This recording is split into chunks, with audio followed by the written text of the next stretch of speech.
Olá! Estamos aqui tentando fazer mais uma aula de Tributário 1 para meus queridos alunos do nono período da Universidade de Gurupi, curso de Direito. Ainda temos algum conteúdo para trabalhar e nós vamos trabalhar hoje, com esse vídeo, os tributos parte 4, que é uma parte muito interessante do direito tributário, que é o estudo dos tributos em espécie. Hoje, nós vamos iniciar com a contribuição de melhoria. Vamos entender essa contribuição de melhoria e vamos ver para que serve e já dando umas dicas para a gente continuar estudando os outros tributos em espécie. Qual que é o roteiro programado para esse vídeo? Primeiro, uma justificativa. É importante entender por que estudar a contribuição de melhoria. E como nós vamos fazer isso? Através do estudo da concepção desse tipo tributário, dando o seu conceito, as suas características e, finalmente, explicando um pouco sobre a legislação. Nessa parte inicial, é importante lembrar que no estudo dos tributos, ainda lá no direito financeiro, quando estudávamos o crédito público, nós estudamos a primeira espécie tributária, que são os empréstimos compulsórios. Eles são disciplinados pela Constituição Federal no artigo 148, se caracterizam quando há urgência e relevância e grande interesse público para uma obra ou um investimento, e são instituídos por competência exclusiva da União e tem uma certa dificuldade porque devem ser instituídos por lei complementar. Por isso são pouco utilizados. Também vimos nos últimos encontros que nós tivemos que sobre os tributos mesmo, o gênero tributo, estudamos, fizemos uma live com o professor Aguinello, falando sobre o conceito do tributo e suas características, não é verdade? Podemos colocar que há um ônus da vida social, ou o custo do criador pela criatura. O caso é que os tributos existem, são uma realidade e você precisa compreendê-los. Lembrando sempre que o conceito de tributo é fundamental para você ser um bom tributarista. Tá? Vimos que é um gênero, tributos são gênero, é um gênero de forma de cobrança do Estado, de obtenção de receita, e o conceito que nós trabalhamos bem no Código Tributário Nacional, artigo 3º, como uma prestação pecuniária compulsória em dinheiro, não é isso? Isso é tributo, tá? Não se confunde com sanção por ato ilícito, sempre instituído em lei, ou seja, uma realidade legal, e sua cobrança sempre ligada a uma atividade administrativa plenamente vinculada. Pois bem, lembrando também, e é importante nesse momento, que ainda falta estudarmos 4 espécies tributárias para encerrarmos nosso conteúdo. Os impostos, as taxas, a contribuição de melhoria e as contribuições parafiscais. Não esqueça, todas as espécies tributárias são o quê?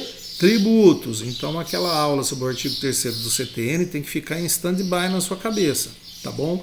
Isso é fundamental, nós entendermos as espécies tributárias para podermos passar lá no 10º período, que está chegando, o direito tributário 2, que se caracteriza, eu gosto dessa figurinha aqui, para caracterizar o tributário 2, que eu chamo de direito tributário aplicado, onde a gente não vai estudar finanças públicas, direito financeiro, não vai estudar isso.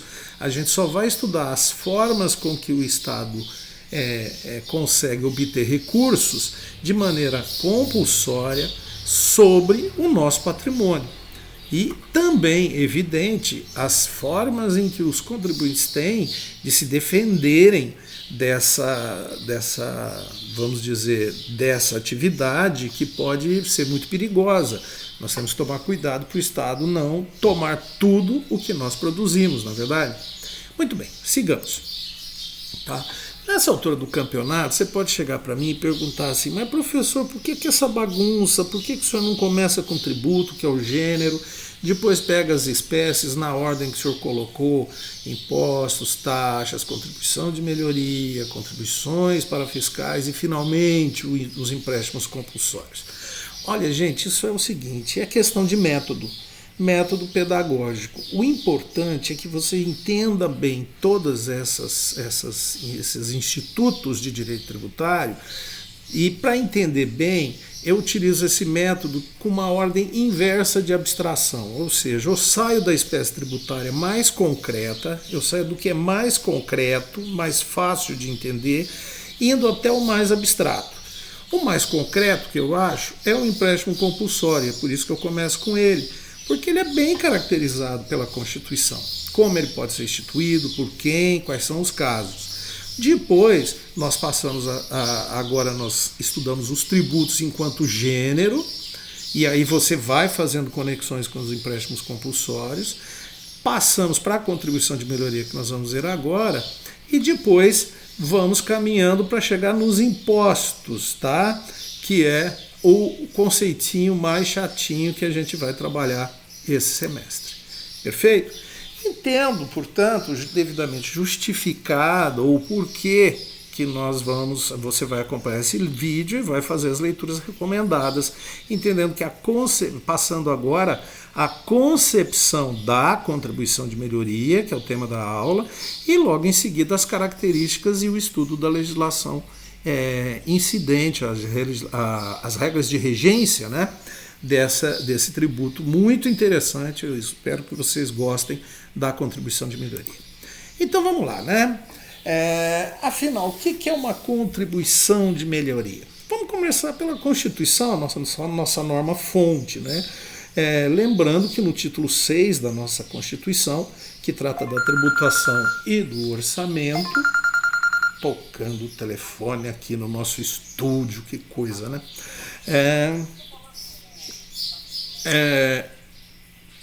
Tocando aqui no nosso estúdio o telefone.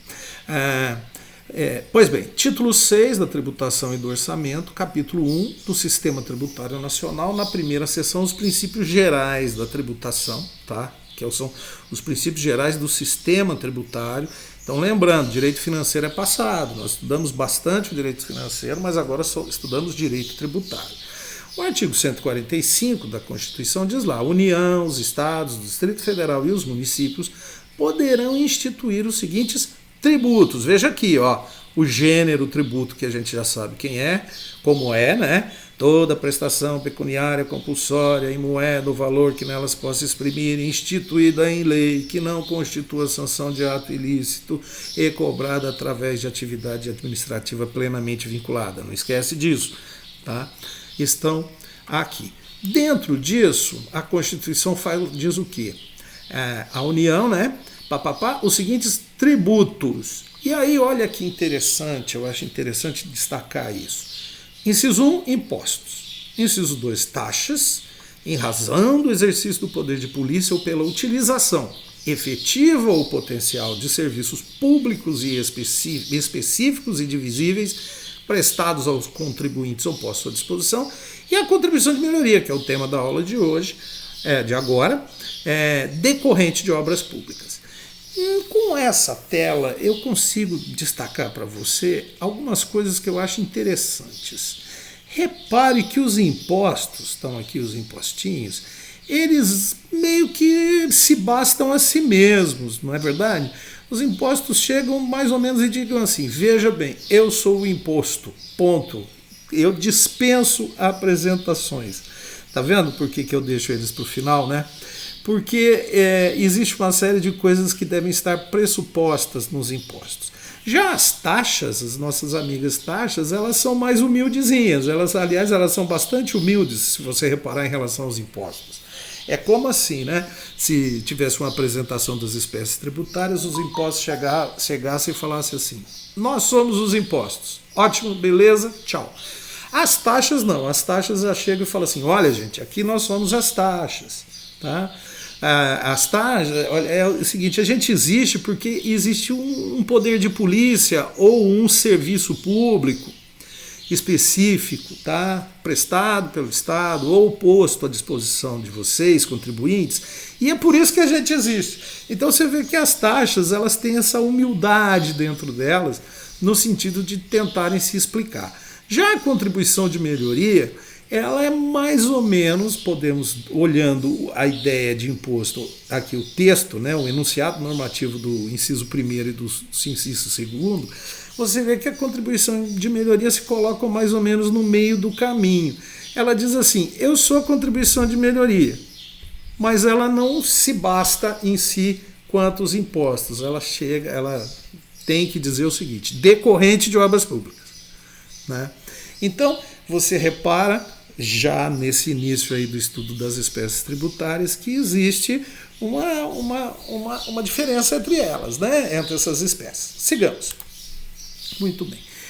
Nessa altura do campeonato, e sempre que eu trabalho esse conteúdo com os meus alunos, surgem uma série de dificuldades, ou uma dificuldade central, que os alunos, eles basicamente, digamos assim, tem uma certa rejeição, né? Aliás, todos nós contribuintes temos rejeições naturais ao pagar tributos, já estudamos isso, né? Mas no caso quando a gente fala de contribuição de melhoria, a primeira grita que aparece é o seguinte, professor, nós já não pagamos tributos demais? Para que servem os outros tributos? Para que servem os impostos, as taxas? Tá lá, em decorrência de obra pública, tá, mas para fazer uma obra pública, o Estado recolheu impostos, recolheu taxas, recolheu tributos. Ora, meu Deus, por que essa contribuição de melhoria aí? Que coisa esquisita, isso é uma injustiça, imposto é roubo, né? Sempre tem essa dificuldade, essa primeira dificuldade. Eu costumo usar um recurso pedagógico, que já há algum tempo, que eu acredito que clareia isso para vocês, tá? Que é o caso de Londres, a capital do Reino Unido, né? A grande Londres do rock inglês e de uma cidade histórica que passou por tantas dificuldades, né? O que o caso de Londres nos ajuda a entender a contribuição de melhoria? Olha, a doutrina diz que uma das origens da contribuição de melhoria se dá justamente na cidade de Londres, apesar de que há relatos de que lá na Suíça, nas vilas suíças, já existia antes de Londres. Mas o caso de Londres é bem emblemático, porque ele dá condições de explicar a finalidade, vamos dizer, o suporte, a fundamentação moral da contribuição de melhoria. Não apenas a fundamentação jurídica, ou seja, está na lei, a Constituição diz, a lei diz que tem contribuição de melhoria, paga e não reclama. Não. O caso de Londres me permite explicar o porquê. Porque a razão das coisas, né? A inteligência última da contribuição de melhoria e diferenciá-la, portanto, das outras espécies tributárias. Tá bom? Então tá. É importante nessa altura do campeonato lembrar, eu gostei dessa imagem que eu peguei, todas as imagens desse vídeo são capturadas da internet, lá no Google Imagens, né? Eu gostei dessa imagem, imagens que eu imagino livres, porque não houve nenhum aviso de restrição. Essa imagem ela mostra que Londres, a capital da Inglaterra, ela é banhada por um rio, tá?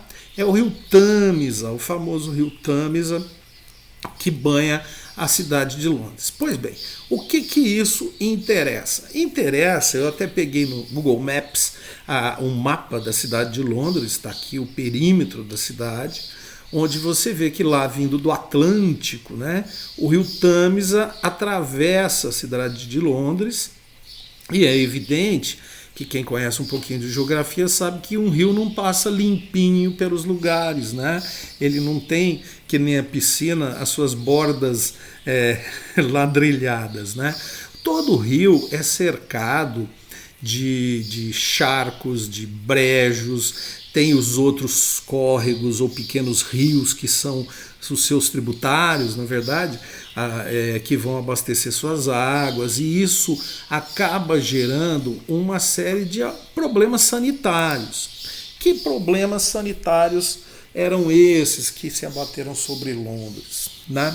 Muito bem, essa imagem aqui eu já capturei uma imagem antiga para demonstrar o que eu pretendo explicar para vocês.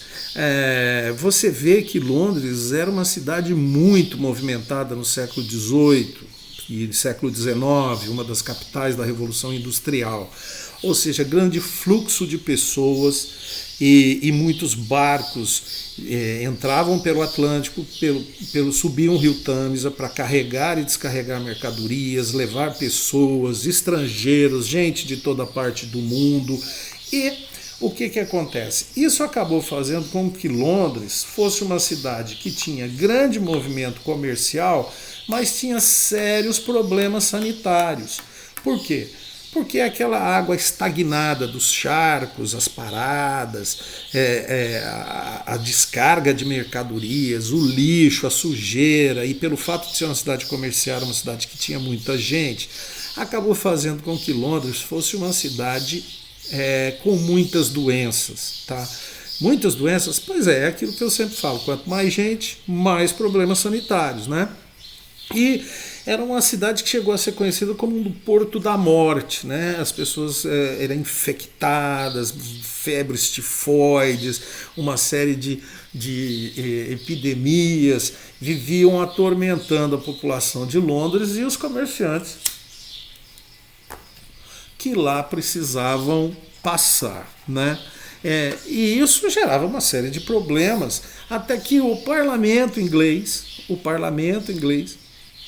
tá, numa dada oportunidade, discutindo como resolver esses problemas sanitários da cidade de Londres, chegaram à conclusão que era preciso fazer a drenagem desses charcos, drenar os charcos. Era preciso a abertura de canais para que a água escorresse, a água fluísse, a água levasse, né? Ainda naquele tempo tinha a ideia de que tudo que a água leva tudo embora, né?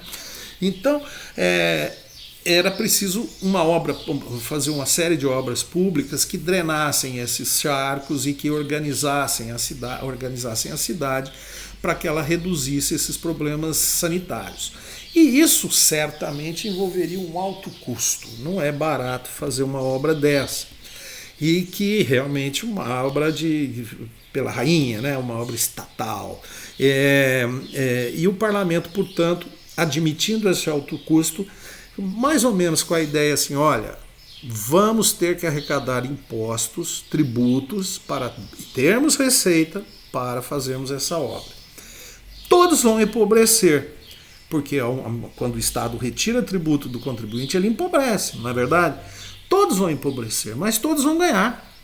Todos vão ganhar, porque a cidade vai crescer, a cidade vai se desenvolver e ela é a mola propulsora do império e isso vai valer a pena. Ou seja, o custo vai ser alto para nós, contribuintes, mas vai valer a pena.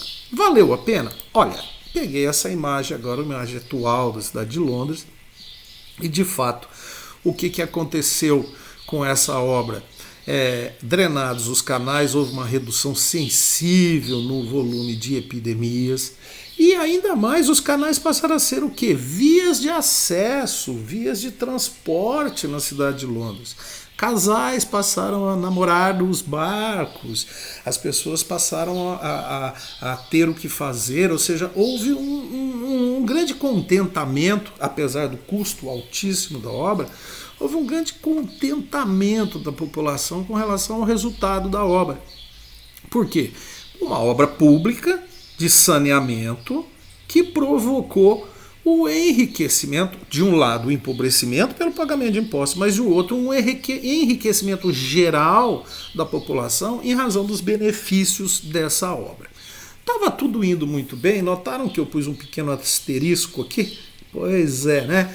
Estava tudo indo muito bem, estava tudo muito certinho, quando um parlamentar pediu a palavra e disse o seguinte: senhores parlamentares, ninguém nega que realmente a obra valeu a pena. Custou caro, todos nós pagamos por ela, mas realmente valeu a pena e estamos todos felizes. Porém, prestem atenção no que o parlamentar disse, porém, alguns estão muito mais felizes que os outros. Por quê?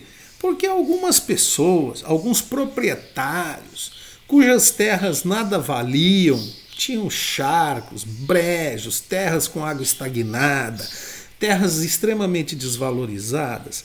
Esses proprietários enriqueceram muito mais que toda a população, porque a obra pública, apesar de beneficiar a todos na parte sanitária, em termos patrimoniais, enriqueceu essas pessoas.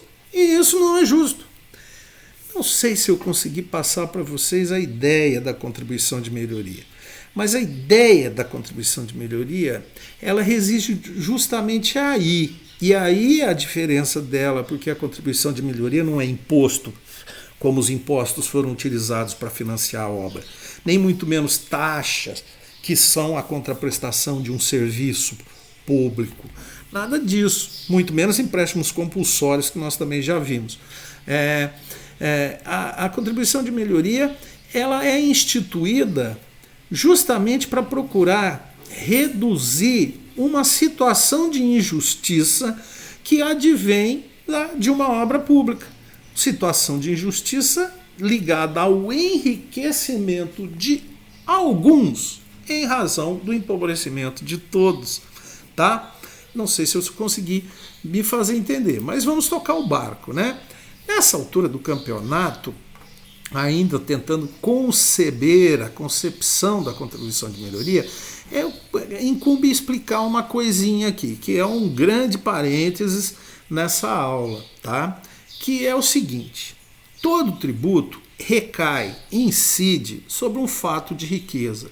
Existe uma frase famosa de tributaristas que diz o seguinte: não se tira nada dos bolsos de um homem nu. Na verdade, ou seja, quem nada tem, nada dá. Se a pessoa não tem, se a pessoa é absolutamente pobre, no sentido de não ter absolutamente nenhuma condição patrimonial, nenhum capital para colaborar para o bem comum, de nada pode ser retirado, não é? Então nós temos que entender que toda tributação sempre recairá sobre um fato de riqueza, um fato que expressa uma riqueza. E aí surge uma outra frase clássica da tributação que diz o seguinte: onde houver a riqueza, haverá o tributo. Quais são, portanto, esses fatos de riqueza? Tá? São o que nós chamamos de índices de tributação. Índices de tributação, professor, indícios de riqueza ou indícios que dizem: olha, Estado, pode tributar aquele fato ali, que aquele fato você vai receber. Vamos ser pragmáticos. O Estado não vai se preocupar em tributar coisas que ele não vai receber. Ele vai botar dinheiro bom em cima de coisa ruim? Não é de jeito nenhum. Ele tem que incidir sobre fatos de riqueza. Tá? Então, são esses... E durante milênios se discutiu muito sobre esses fatos de riqueza. Se a gente partir do nada, a gente pode achar que existem inúmeros fatos de riqueza no mundo dos fenômenos. Mas, na verdade, ele se resume a 5 fatos. Verdade? É verdade. São 5 fatos, coisas ou pessoas, tá, que resumem toda a riqueza do mundo. Vocês podem achar que não, mas está tudo aqui. E eu peguei alguns exemplos para tentar demonstrar isso. Primeiro índice de tributação é a própria pessoa, chamada tributação per capita ou por cabeça. Em que sentido as pessoas são índices de tributação? Ora, no sentido que a pessoa, através do seu próprio esforço, da sua genialidade, daquilo que ela produz, ela gera riqueza, ela cria riqueza, né, com a sua habilidade. Eu posso dar um exemplo, para você. Sua casa tem um vazamento, você tem um problema de vazamento de água, você chama um encanador. O encanador é a pessoa que, através da sua atividade, vai te prestar um serviço, tá? E desse serviço vai gerar uma riqueza que é como se diz, consubstanciada no pagamento dos honorários que você vai dar, você vai fazer ao seu encanador, não é verdade? Pois é, esses honorários que ele recebe é uma riqueza produzida. Saiu de onde? Saiu do trabalho dele, ou do serviço que ele prestou, né? Então eu ponho como exemplos aqui o ISSQN, Imposto sobre serviços de qualquer natureza, que nós vamos estudar no 10º período como funciona. Imposto sobre serviços de qualquer natureza é um imposto que recai sobre qual índice de tributação? Sobre as pessoas. Ou seja, toda pessoa que presta serviços e do seu serviço gera riqueza e deverá pagar tributos incidentes sobre essa riqueza produzida. O advogado no seu escritório, quando presta serviço às pessoas, os seus honorários é a riqueza produzida. Assim, o médico, como já dei exemplo, o encanador, mas tem o mecânico, tem o pintor, tem o alfaiate, tem o salão de beleza, né? Tem o hotel, tem as bandas de rock que prestam serviços, os músicos profissionais, os lavadores de automóveis, ou seja, uma série, as construtoras, né, os construtores, os empreiteiros, ou seja, uma série de pessoas que através dessa atividade geram riqueza, eles vão pagar sobre isso, sobre essa riqueza, né? O ITCMD, que é o Imposto sobre Transmissão, Causa-Mortes ou Doações, atos intervivos, tá? Eu também coloco aqui como um exemplo, meio forçação de barra, mas também, né? Aquele que recebe causa-mortes é o quê? Herança, né? Esse aqui é o Imposto sobre Herança e Doações, tá, gente? A pessoa, o herdeiro, em razão da sua particular condição de herdeiro, recebe a herança. Sobre a herança é uma riqueza recebida, não do serviço que ele prestou, como é o caso do ISS, mas em sua particular condição de herdeiro, lhe dá a condição, ou lhe gera uma riqueza, e sobre essa riqueza vai incidir a tributação, tá? Muito bem. E parecido com a contribuição de melhoria? Repare que não, ainda não, né? Segundo o índice de tributação, o patrimônio há pessoas que não produzem riqueza, não prestam serviços, nem recebem herança, mas detêm patrimônio, e o patrimônio em si é uma riqueza. E aí coloquei como exemplos o imposto sobre territorial rural, que incide sobre propriedades rurais, é o patrimônio rural, tá? O imposto sobre a propriedade de veículos automotores, o IPVA, que é também um imposto que incide sobre o patrimônio, e o imposto sobre transmissão de bens imóveis, tá? Que também está meio forçado aqui, mas para efeitos pedagógicos, para essa aula serve, tá? Então nós temos o patrimônio como um outro índice de tributação. Então repare, ó, você lá no seu escritório, você se formou, passou na OAB, você monta o seu escritório e através do serviço que você presta, você gera uma riqueza e vai pagar ISS por isso, ok? Para o município, como nós vamos estudar. Mas sobra dinheiro para você, aí você adquire uma casa para montar o seu escritório, aí você tem o patrimônio, e eu acabei esquecendo de colocar aqui o IPTU, é também um exemplo de imposto que incide sobre patrimônio, esse patrimônio também é uma riqueza e sobre ele você vai pagar o IPTU. Terceiro índice, o consumo. Por incrível que pareça, o consumo foi criado, o índice de tributação consumo foi estabelecido para que o clero, para que os padres, muitos deles, pagassem impostos. É verdade. Por quê, professor? Ora, porque muitos padres não cobravam nada pelos serviços que prestavam à comunidade, não recebiam herança e não tinham nada, patrimônios. Tinham alguns padres que faziam inclusive voto de pobreza, mas mesmo assim eram influentes na sociedade. Então, de que maneira você vai conseguir fazer com que essas pessoas paguem tributos? Tá? E é importante lembrar que todos devem pagar tributos. Uma sociedade onde existe alguém que não pague tributos e que essa pessoa passa na ponte construída pelo Estado, se beneficia da segurança pública do Estado, se beneficia da defesa do Estado, se beneficia de várias coisas do Estado, acaba enriquecendo, né?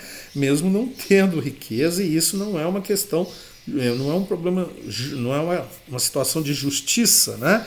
E a tributação, ela se preocupa muito com justiça, porque quando você já é ruim pagar, e pagar de forma injusta, aí fica pior ainda, né? Então, o consumo, ele serve justamente para isso. A pessoa pode ser pobre. Imagina um mendigo na rua pedindo esmolas, tá? As pessoas vão, através de atividade voluntária delas, né? Elas vão dar os seus capitais ao mendigo. Aí o mendigo vai no supermercado comprar comida.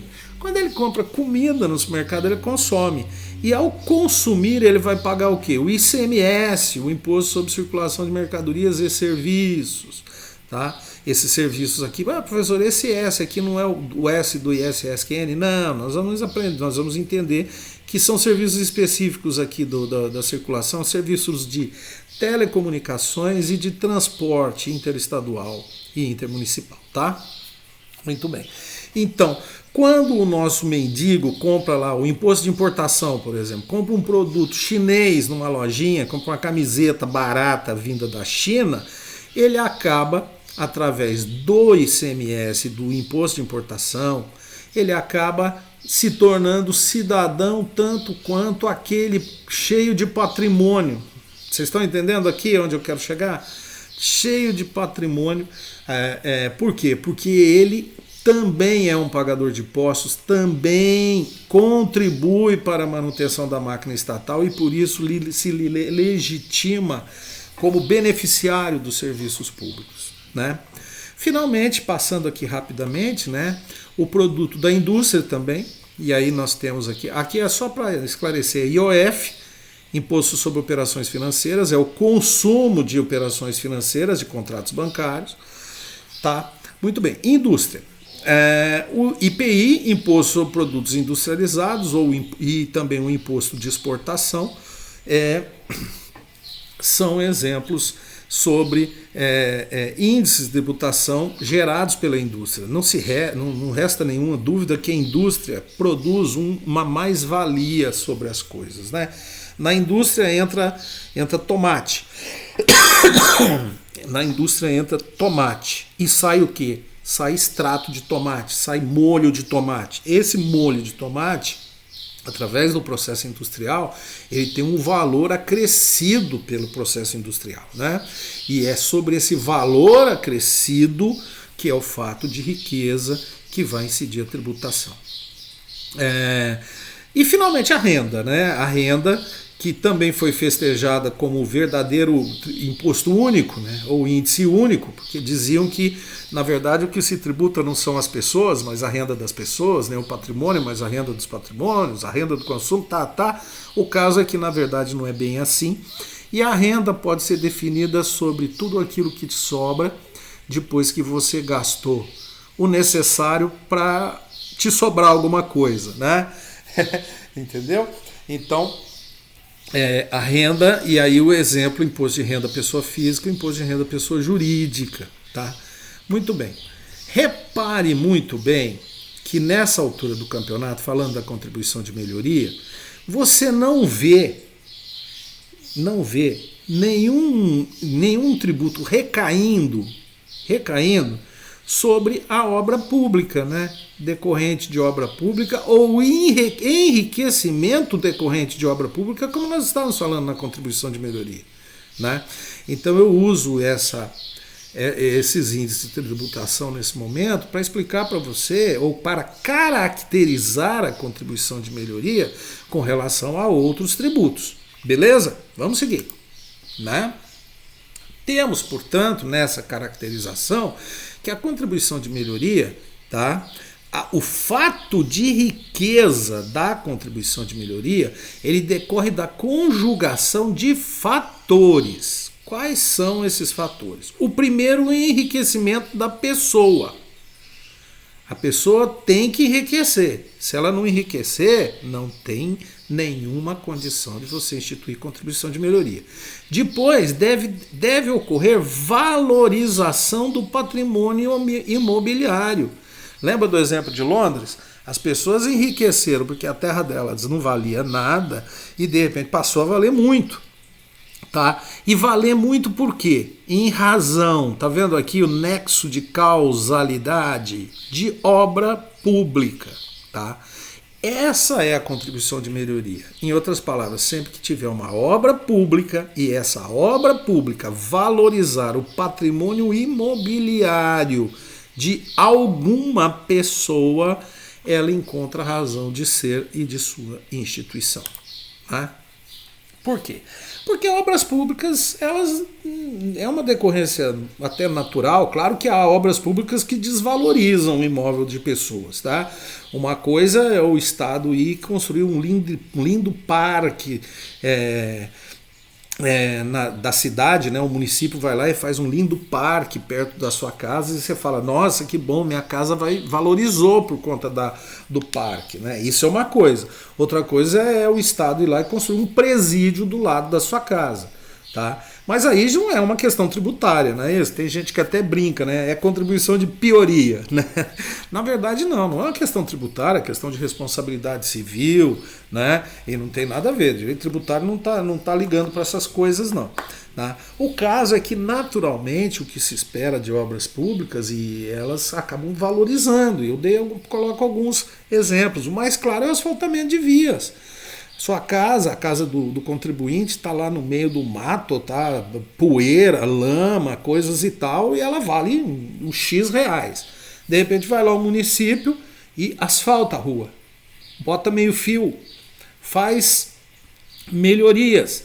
O que acontece? Você fica contente, olha, minha casa valorizou, não é isso? Obras de embelezamento, como eu já disse, a questão do parque, né? Obras que vão fazer um embelezamento do município e também valorização do seu imóvel e também obras de facilitação, né? Cidades grandes, né? Olha, minha casa é muito boa, por quê? Porque ela fica pertinho do metrô, né? Olha que coisa.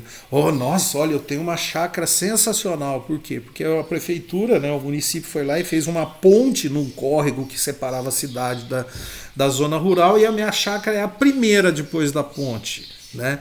Ou seja, sempre sob o patrimônio imobiliário deve ocorrer essa valorização. Perfeito?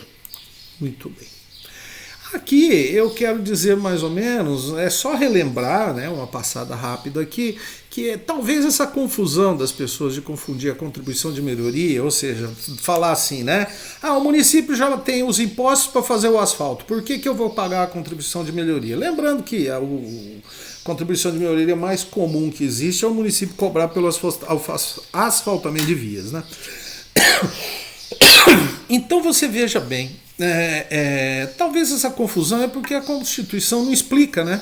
A Constituição não explica direito e até porque eu faço questão de lembrar, a Constituição não está para explicar nada, né? A Constituição é a Constituição, a norma-fonte, né? Então fica essa coisa, né? Lembrando, os impostos se bastam por si mesmos, as taxas humildes precisam explicar a sua razão da sua existência, a contribuição de melhoria fica no meio termo, né? Mas se a Constituição Federal não explica, certamente o Código Tributário Nacional explica, tá? E agora a gente passa para o estudo da legislação da contribuição de melhoria. No título 5 do Código Tributário Nacional, o artigo 81 passa a tratar da contribuição de melhoria. Vocês estão vendo, né? Nós primeiro estudamos conceito de tributo, artigo 3º do CTN. Primeiro estudamos empréstimo compulsório, artigo 148 da Constituição. Depois estudamos conceito de tributo, artigo 3º do CTN. E agora pulamos para o artigo 81 do CTN para estudar a contribuição de melhoria, tá? O que diz o artigo 81 do CTN? Diz assim, ó, contribuição de melhoria cobrada pela União, pelos estados, pelo Distrito Federal ou pelos municípios. Reparem que eu fiz um destaque aqui. E por que eu fiz esse destaque? Ora, porque lá no empréstimo compulsório, os empréstimos compulsórios que nós já estudamos, nós vimos que a competência é só da União, a competência é exclusiva. Só a União pode instituir empréstimos compulsórios. Já a contribuição de melhoria não, é competência comum. Competência de todas as pessoas políticas que podem instituir impostos e tributos, né? A União, os estados, o Distrito Federal e os municípios podem instituir, tá? No âmbito evidente de suas respectivas atribuições. Não é uma União fazer uma obra e o município ir lá e falar eu quero contribuição de melhoria porque teve a valorização imobiliária aqui, tá? Por quê? E vocês vão ver, eu vou explicar melhor isso, vocês vão entender, tá? Pois bem, ela é instituída, ou seja, é criada para fazer face ao custo de obras públicas. É importante esse destaque aqui do custo de obras públicas. Por quê, professor? Repare no caráter retributivo ou redistributivo ou compensatório da contribuição de melhoria. Se o município tem um custo baixo para fazer uma obra e desse custo baixo existe grande valorização imobiliária, ele não pode cobrar com base nessa grande valorização dos imóveis. Ele tem um limite máximo, que é o custo da obra. Por quê? Porque aquela grande valorização ele vai cobrar lá no IPTU, sobre o valor, base de cálculo, o valor real dos imóveis. A essa altura do campeonato, a contribuição de melhoria tem que tomar cuidado com isso, e você se pretende ser um bom tributarista, atente para isso. Se por acaso uma entidade tributante tiver uma obra de 1 milhão e resolver receber 3 milhões de contribuição de melhoria, é a hora de você falar assim, alto lá, o CTN não deixa. O máximo que você pode receber é o custo, é 1 milhão. O restante você vai receber de outra maneira, através de outros tributos. Porque senão, lembrando que o direito tributário se ocupa muito de proteger o contribuinte contra a ganância tributária do fisco, né? Então fica bem destacada a questão do custo da obra como um limite máximo, tá, da contribuição. Custo do quê? De obras públicas, evidente, né? Não estamos falando de uma obra privada. Se alguém num bairro chega lá um supermercado, faz um grande supermercado perto da sua casa e seu imóvel valoriza, o supermercado não vai poder cobrar contribuição de melhoria, sem dúvida nenhuma. Nem o município vai poder chegar e falar assim, eu vou cobrar contribuição de melhoria. Não. Por quê? Porque você não gastou, município. Quem gastou foi o supermercado. Vocês estão entendendo? Né? E aqui, aquele nexo de causalidade, né? A decorrência da valorização imobiliária. A obra pública deve valorizar o imóvel. E aí, olha, o Código Tributário é bem claro, tendo como limite total a despesa realizada. Olha aqui, o custo da obra. O limite total da contribuição de melhoria não é o limite total da obra, é o limite total da contribuição de melhoria, é a despesa realizada. E limite individual, ou seja, o limite para cada contribuinte, será o acréscimo de valor que da obra resultar para cada imóvel beneficiado. Claro, não tem nenhuma lógica, ou não tem nenhuma base legal, o CTN deixa claro isso, dizer que o custo da obra é muito caro e nós vamos cobrar de vocês, independente, acima do que valorizar. De maneira nenhuma. O acréscimo, imagina, eu vou tentar dar um exemplo mais concreto. Tá? O cara tem uma casa de 100 mil reais, o município vai e asfalta o bairro. A casa valoriza, vai para 120 mil reais. Pois bem, o acréscimo são os 20 mil reais que decorreram da obra, não é isso? Então o limite individual para aquela casa que teve um aumento de 20 mil reais no seu patrimônio, o acréscimo, né? Esse limite, né? O limite individual é esse, tá certo? Que para cada imóvel beneficiado, tá? Isso faz com que a contribuição de melhoria tenha essa feição mesmo de tentar fazer justiça, né? Como eu disse lá no caso de Londres, tá bom? Beleza. Além disso, isso eu vou até passar rapidamente, gente, porque isso aí da própria leitura você vai aprender bastante, né? O inciso primeiro, ele diz assim, o artigo 82 diz lá, a lei, tá aqui, ó, instituída em lei, lembra o conceito de tributo? Relativa à contribuição de melhoria, observará os seguintes requisitos mínimos, ou seja, a lei tem que dizer isso aqui. Primeiro, deve ser publicado previamente os seguintes elementos. Quais são os elementos? Memorial descritivo do projeto. Aqui está o projeto de engenharia da obra. Lembrando que nós vivemos no Brasil, né? O país do superfaturamento, o país das obras inacabadas, tá certo? Então aí, você que está acompanhando, você já imagina, pô, o município começa a fazer uma obra, essa obra parece que não é um saco sem fundo, fica toda hora aumentando o preço e blá, blá, blá, e o contribuinte fica desesperado, né? Ele fala assim, eu vou ter que pagar essa conta, eu sei que eles vão instituir uma contribuição de melhoria e eu não posso me defender? Tem sim, o CTN dá condições para o contribuinte se defender e você vai ver como é que funciona. Então começa com o memorial descritivo do projeto. O que vai ser feito, quanto vai custar, projeto de engenharia. O orçamento do custo da obra. Também, claro, o orçamento, e nós estudamos o orçamento, tem que estar publicado isso aí. A determinação da parcela do custo da obra ser financiada pela contribuição. Ora, não precisa todo o custo da obra ser financiado pela contribuição de melhoria. Qual é a parcela? Isso está lá no orçamento do projeto. Né? Ah, eu tenho uma obra aqui que custa 10 milhões. Dos 10 milhões eu vou tirar 5 milhões dos impostos aqui do orçamento do município. Os outros 5 milhões eu vou receber de contribuição de melhoria que eu vou cobrar dos imóveis beneficiados que tiveram valorização. Entenderam? É a parcela do custo. A delimitação da zona. É preciso delimitar a zona, né? De benefício. Não dá para o município fazer uma obra e dizer que todo o município se beneficiará da obra e nesse. Até dá. Até tem obra que o município faz que valoriza todos os imóveis do município, né? Mas são raros. Normalmente são zonas que são beneficiadas. Bairros, determinadas avenidas, ruas, praças e tudo mais. Delimita claramente isso para o contribuinte saber se vai ter que pagar ou não.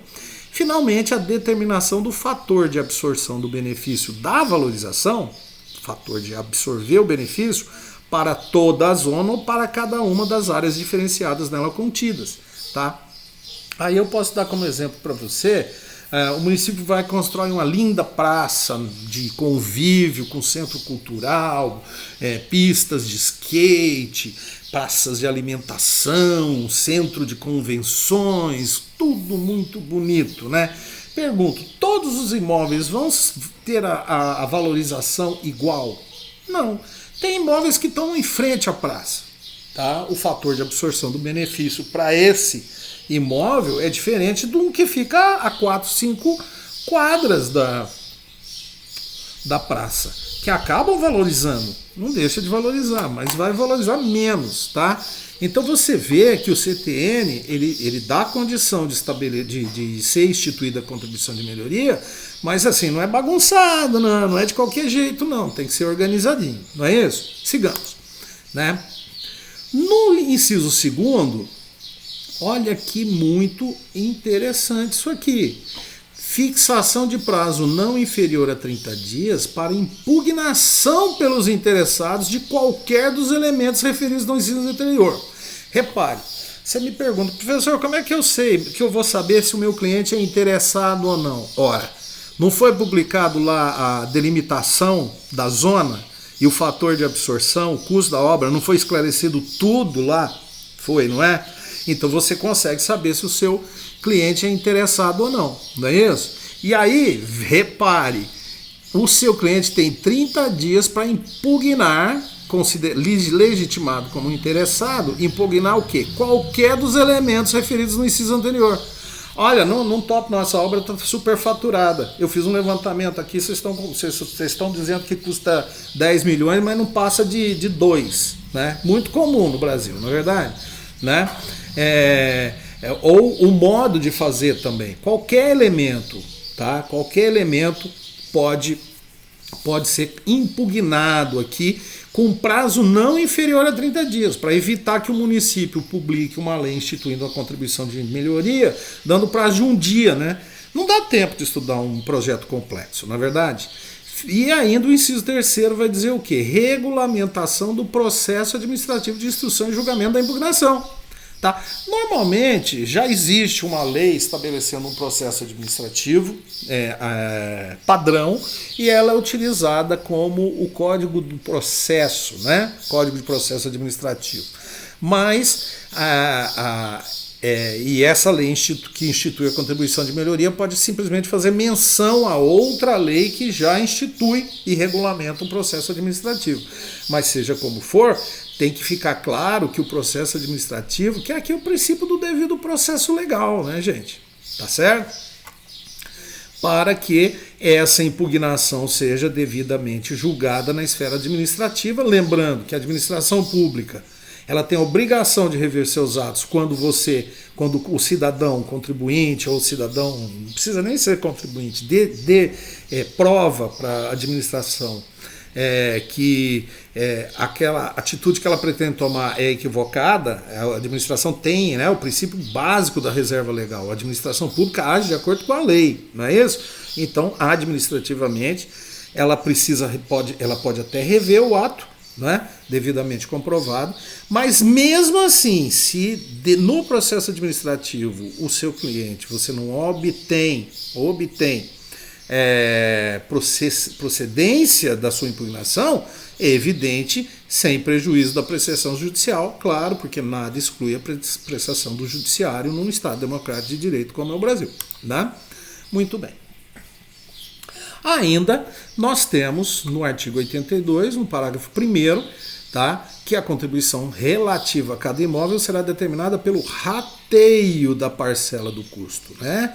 Então você vê aqui que o rateio no sentido de uma divisão da parcela do custo da obra, a que se refere lá à linha C do inciso do primeiro, né, que nós já estudamos, pelos imóveis situados na zona beneficiária em função dos respectivos fatores individuais de absorção, de valorização, né? Então aqui diz claramente, assim, na dúvida eu não consigo delimitar claramente a diferença, ou seja, dizer o que cada imóvel vai valorizar, mas pelo menos você pode fazer um rateio deixando claro a parte de cada um, né? E no final, né, no parágrafo 2º, no parágrafo 2º, né, por ocasião do respectivo lançamento. Lançamento, gente, é um termo que nós vamos estudar no 10º período, tá?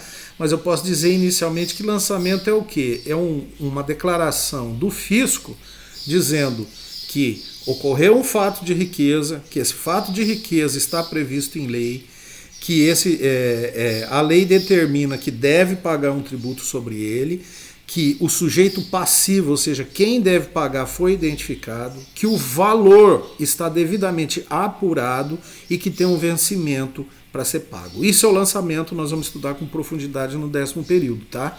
Mas na ocasião desse ato administrativo que é o lançamento, cada contribuinte deverá ser notificado do montante da contribuição, da forma e dos prazos de seu pagamento e dos elementos que integram o respectivo cálculo. Por quê? Porque o contribuinte tem o direito de saber, olha, você está me apresentando uma conta aqui, fisco, para eu pagar. Né? Tá, com base em quê? Né? Como? Com base em quê? Qual o valor? Quanto? Como eu devo pagar? Até quando eu devo pagar? E por quê? Por que você chegou nesse valor? Tá certo? Beleza, gente? Ótimo. Né? Resumindo, então, a nossa contribuição de melhoria, nós podemos dizer o seguinte: o que é a contribuição de melhoria? É um tipo específico de tributo. Contribuição de melhoria é um tributo que não se confunde com empréstimo compulsório, não se confunde com imposto, não se confunde com taxa. Tá? É um tipo específico que decorre de uma operação, de uma soma de fatores com relação de causa e efeito. Né? Como nós vimos, uma obra pública que provoca a valorização imobiliária através do cumprimento das regras do CTN, aí ela pode ser instituída. Né? É um instrumento de redistribuição e que procura fazer justiça tributária? Eu, particularmente, gente, acredito que sim. Tá? Por quê? Porque procura corrigir uma distorção, né? Aquela história de Londres, que eu acho que fica bem claro isso. Todos empobrecem ao pagar impostos. Todo mundo fica pobre, não é verdade? Alguns enriquecendo. Isso é legal? Não é legal. Isso não é legal mesmo, não é. Isso gera revolta da população. A população já é tão perturbado. Cobrar tributo da população, se ainda não tem um elemento de redistribuição, de compensação, né, fica pior, né? E finalmente é pouco utilizada. Por que é pouco utilizada a contribuição de melhoria? Porque ela é antipática, né, gente? Aquela história. O cara acha o prefeito quando as máquinas da prefeitura começam a asfaltar a rua dele, ele fica feliz pra cacete. Mas quando chega o lançamento, né, a notificação do lançamento com o boleto de pagamento da contribuição de melhoria, aí ele quer matar o prefeito, né? E um jeito que ele tem de se vingar é na urna.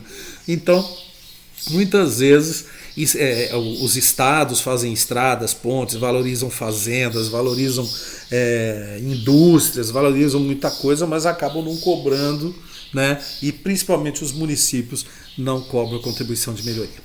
Tá aí, gente. Espero que tenha dado certo esse vídeo. Vou ver agora se deu tudo certo, né? E ao fim, essa é a contribuição de melhoria. Tudo de bom para vocês.